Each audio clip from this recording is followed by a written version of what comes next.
All right, today we're going to talk about our last measure of spread, which is going to be standard deviation.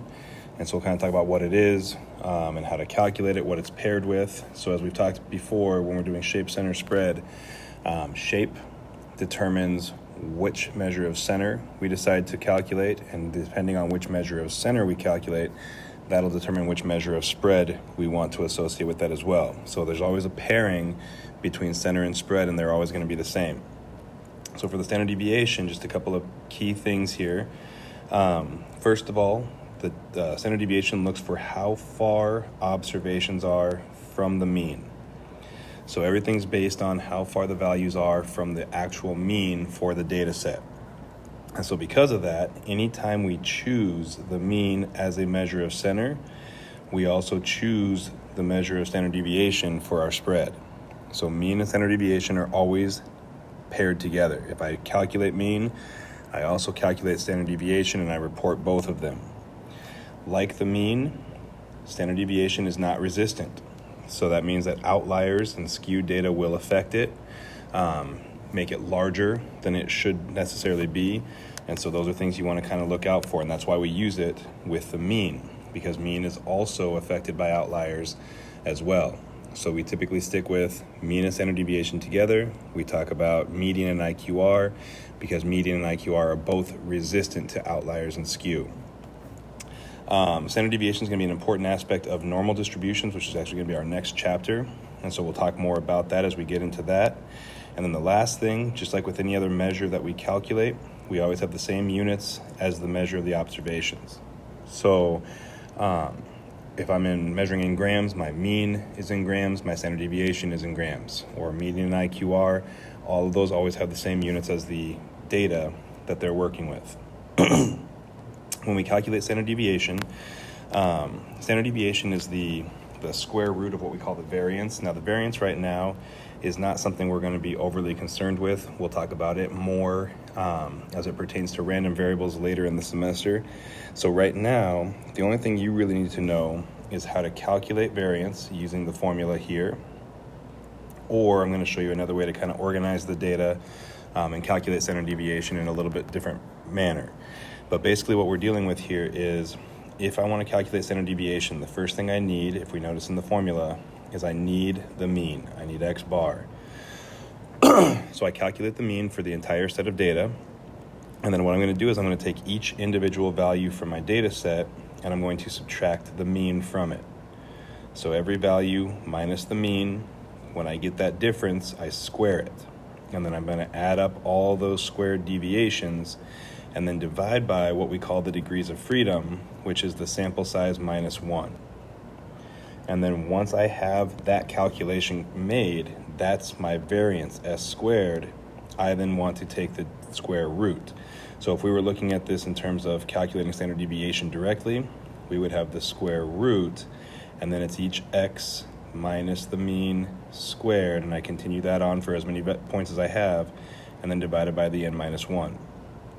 And so then we can use the formula, plug everything in all at once, and go from there. Or, as we look at an example here, so I'll kind of show you both methods. So given the following data, let's find the standard deviation. So first thing I want to do is I want to calculate the mean. And so if I calculate the mean for this data, I'm going to add up all the values, and then I'm going to divide by 6.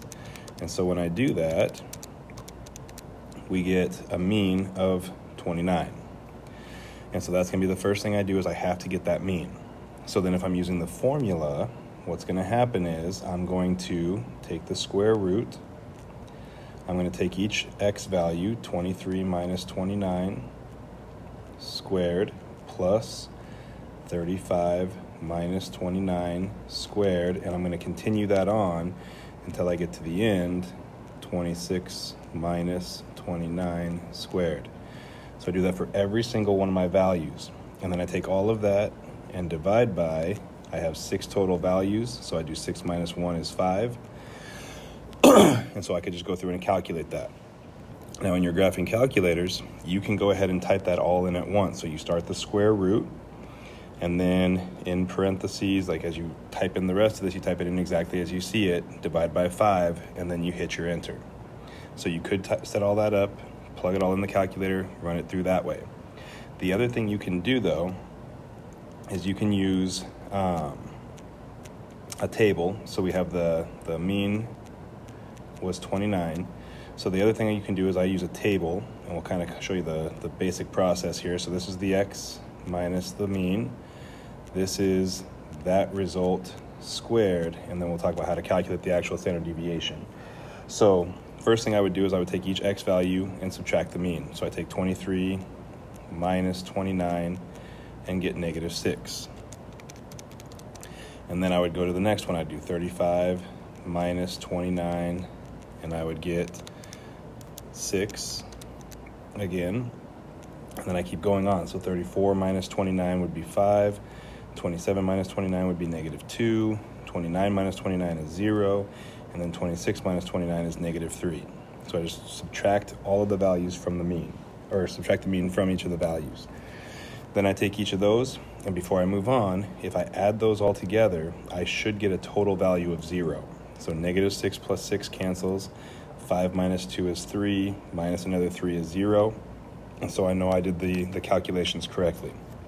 Now if I square each of these values, -6 squared is 36, then I get 36, 25, 4, 0, and 9. And so what I'm going to do then is with those squares, I'm going to add them all together. And when I do that, I get a total of 110. So after I subtract the mean, I square all the results, I get a total of 110. And then as far as the calculation for standard deviation, I take that sum, the 110, divided by the 6 minus 1, so divided by the 5, and then I go ahead and take the square root. And so if I do that, I end up with a value, in this case, of about 4.69, and then if there were units involved, I would include the units with that result. And so I get my standard deviation that way. So you can do it using the long formula, plugging everything into the calculator all at once, or you can break it down piece by piece and use kind of this table to organize the information. As far as like which descriptions to use when describing your data, again, we talked about this earlier. If the data is strongly skewed or has outliers, we use the 5-number summary. That's the median and the IQR. Those are always paired together. And then if the data is reasonably symmetric, no outliers, we're going to always use mean and standard deviation. And then again, those are always paired together. So now with that, you should be able to go through the problems for the homework tonight. As always, if you have questions on anything, make sure you ask in class or check the answer keys. And then if you have any other issues or anything like that, you can always email and we can set something up.